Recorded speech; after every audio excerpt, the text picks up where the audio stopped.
witch trials, one of our nation's most heartbreaking events in history, occurred at the end of the 17th century near Salem, Massachusetts.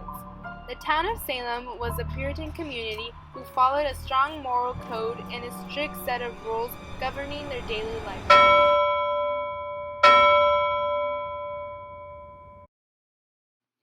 The strict Puritan lifestyle followed a specific list of rules, creating a difference in equality between men and women. For example, during church services, men and women sat on different sides of the building.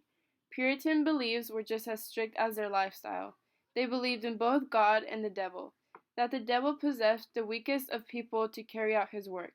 If you were suspected to be a Satan follower, people would label you as a witch. Puritans also believed God punished all sins by bringing sickness and disease. The trial started in January of 1692 after a group of young Puritan girls were caught fortune-telling and later imitated signs of demon possession. This caused mass hysteria in the town of Salem, which led to baseless accusations made against the poor. On January 20th of 1692, a group of young Puritan girls, 9-year-old Elizabeth Parris, 11-year-old Abigail Williams, and 12-year-old Anne Putnam, were caught fortune-telling and practicing witchcraft with Tituba, a slave from Barbados. Elizabeth's father, Reverend Samuel Parris, caught the girls dropping an egg into a glass of water in an attempt to learn about their future husbands and social status. This, as well as Puritan beliefs, fostered an environment of paranoia that led to the conviction of the innocent. Soon after, the girls began to show symptoms of what many thought to be demon possession. These symptoms included throwing fits and claiming to be deaf, blind, and mute. The girls also awoke in the night, claiming to be tormented by evil spirits that bit, punched, kicked, and contoured their bodies. Under the pressure of the Reverend, the girls began to accuse Tituba and some of their other social outcast neighbors. The first arrest under the charge of witchcraft occurred on March 1st of 1692.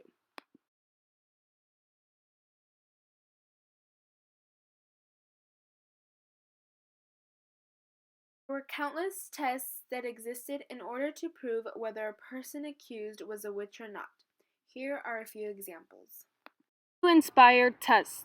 The ingredients of the cake were rye meal and urine from the girls said to be afflicted by the witch's evil spells. The test had dogs eat this cake, which would make the alleged witch scream out in pain. The cake was like a voodoo doll. Bound submersion. The accused were thrown in the water, and if the body floated to the surface, that was proof, along some kind of whimsical lines, that the accused was indeed a witch. If she sank to the bottom and eventually drowned, she was innocent. Witch's poke. The test was to be pricked with a needle, and if the recipient didn't bleed or feel it, then surely they were a witch. Oftentimes, however, needles would be purposely blunted, so it would be easier to demonstrate just how cold and unfeeling the witch really was. On June 2nd, Bridget Bishop was found guilty and was hung 8 days later on what would become known as the Gallows Hill in Salem town. 5 more people were hanged that July, 5 in August, and 8 more in September. In addition, 7 other accused witches died in jail, and the elderly Giles Corey, Martha's husband, was pressed to death by stones after he refused to enter a plea at his arraignment. The last trials ended on May of 1693 after the deaths of about 20 people. In 1957, Massachusetts officially apologized for the Salem witch trials and cleared the victims' names. In August of 1992, Salem commemorated the trials on the 300th anniversary with the Salem Memorial dedicated to the noble literate Ellie Weaver.